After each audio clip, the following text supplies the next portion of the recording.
Hello, सुप्रभात बच्चों। कैसे हो आप सभी।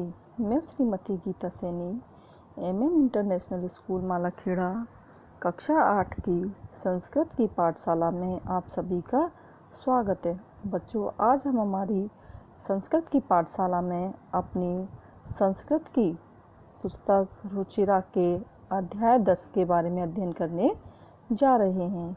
अध्याय 10 है हमारा नीति नवनीतम। नीति माने होता है नीति वचन यानी सही वचन, और नवनीत माने होता है मक्खन यानी नीति वचन रूपी मक्खन। जो हमारे नीति वचन होते हैं वो हमारे लिए लाभदायक होते हैं, वो हमारे कैसे होते हैं, मक्खन के समान होते हैं। तो ऐसे ही हमारा, चलिए अब इसमें क्या है, हमें कुछ श्लोक दिए हुए हैं जिनके बारे में हम अध्ययन करते हैं। तो पहला है हमारा अभिवादनशीलस्य नित्यं वृद्धोपसेविनः चत्वारि तस्य वर्धन्ते आयुर्विद्या यशो बलम। अब इस श्लोक के माध्यम से हमें बताया गया है कि अपने से जो बड़े होते हैं उनका क्या है, आदर सम्मान अभिवादन के जो महत्व होता है उसको दर्शाते हुए कह रहे हैं कि अभिवादनशीलस्य यानी अभिवादन करने वाले व्यक्ति के, नित्य माने प्रतिदिन, वृद्धों की सेवा करने वाले के, यानी दो बताया इसमें, एक तो अभिवादनशील अभिवादन करने वाला और दूसरा वृद्धों की सेवा करने वाले के प्रतिदिन, ये चारों बढ़ते हैं। चत्वारि तस्य वर्धन्ते, उसके चत्वारि माने चार, वर्धन्ते माने बढ़ते हैं। कौन कौन सी चार चीज़ें बढ़ती है? आयु बढ़ती है, विद्या बढ़ती है, यश बढ़ता है और बल बढ़ता है। तो कहने का मतलब ये है कि जो व्यक्ति प्रतिदिन वृद्धों की सेवा करता है और अभिवादनशील होता है उस व्यक्ति के आयु, विद्या, यश और बल, ये चारों चीज़ें बढ़ती हैं। अब देखिए दूसरे में क्या बताया जा रहा है। यम माता पितरौ क्लेशम सहिते संभवे नृणाम न तस्य तिष्कृति शक्या कर्तुम वर्ष शते रपि।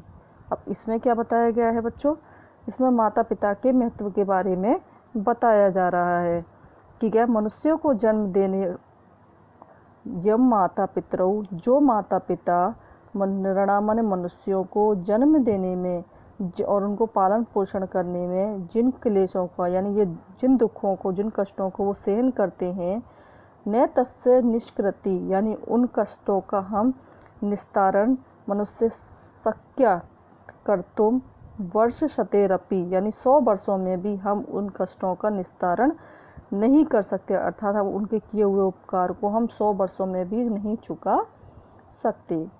फिर से देख लीजिए।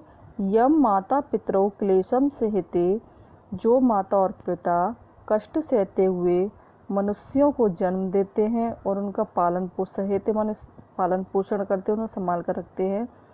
न तस्य निष्कृति, उनके कार्यों को हम क्या करते हैं, उनके कार्यों को, उनके कष्टों को हम 100 वर्षों तक भी अगर कार्य करें तो, उनकी सेवा करें तो भी उसका निस्तारण नहीं किया जा सकता, अर्थात उनके जो उपकार हैं और जो उन्होंने जो कष्ट सहे हैं उनका निस्तारण करना क्या है, असंभव होता है। अब अगला देखिए। तयो नित्यम प्रियम कुर्यादाचारस्य च सर्वदा तेषु त्रिषु तुष्टेषु तपे सर्व समाप्यते। अब इसमें हमें बताया जा रहा है माता पिता और गुरु के महत्व के बारे में बताया जा रहा है। इसमें बताया जा रहा है हमें कि माता पिता और गुरु को प्रिय लगने वाले कार्य ही हमेशा करने चाहिए। कह रहे हैं तयो, तुम्हारे द्वारा प्रतिदिन क्या, माता पिता, त्रिषु त्रिटेषु यानी माता पिता और गुरुओं को अच्छे लगने वाले कार्य हमेशा करने चाहिए, और उनके करने से ही हमारे ये तीनों बढ़ते हैं। कौन कौन से बढ़ते हैं हमारे तीन, क्या बढ़ते हैं?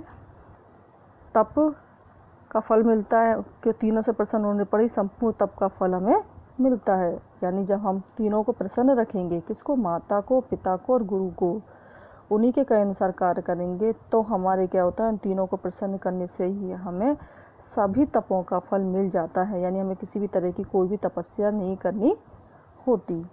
तो आज के लिए इतना ही। अब इससे आगे हम अगली कक्षा में देखेंगे। धन्यवाद।